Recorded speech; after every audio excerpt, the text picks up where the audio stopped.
I'm going to show you how to set options for a scheduled meeting. I've got some tips on how to control what your attendees are allowed to do. So once you've scheduled your meeting, you'll see it in your team's calendar. To set more options, click on the meeting and choose Edit.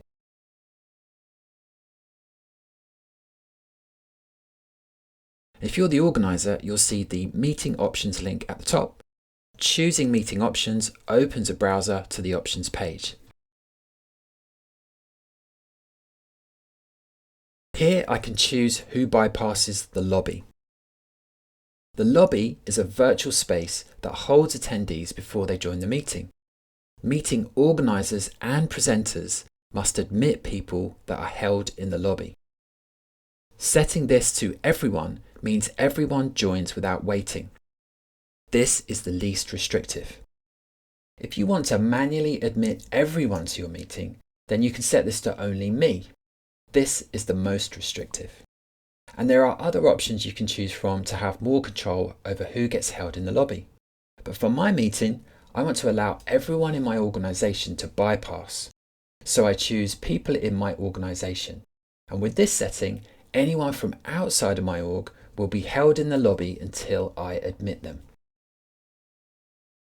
This switch lets callers, and that's people who join the meeting by phone, bypass the lobby. And this one announces when callers leave.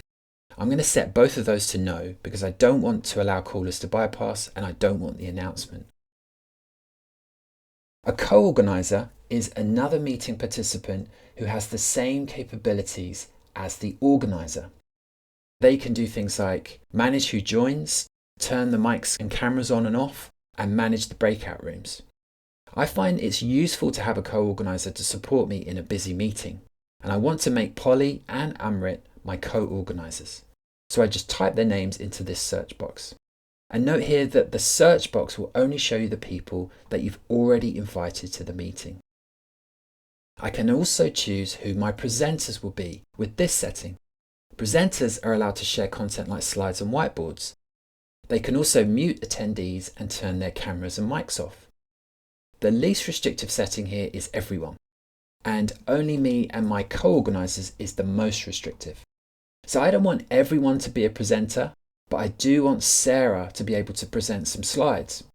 Sarah isn't a co-organizer, so I'm going to choose specific people, and then I type Sarah into the search box and choose her. Because this is a team meeting, I'm going to leave everyone's cameras and mics on. I want everyone to participate as much as possible, so I leave these two settings to yes. They can always turn their own cameras and mics off themselves if they want to, if they're having a bad hair day, or in my case, a no hair day. This toggle will start the meeting recording automatically, and this is useful if anyone misses it and wants to play it back. And sometimes I forget to start the recording in the first place, so I'm going to choose yes. Reactions allow your attendees to respond with emojis, and I like to encourage any kind of reaction during my meetings, so I always make sure Allow Reactions is set to yes. You can have a moderated Q&A during your Teams meeting.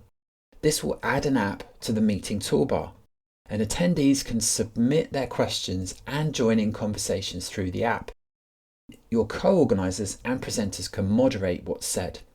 Now, I don't need a Q&A for my team meeting, so I'm going to make sure this is set to no. We can also use cart captions.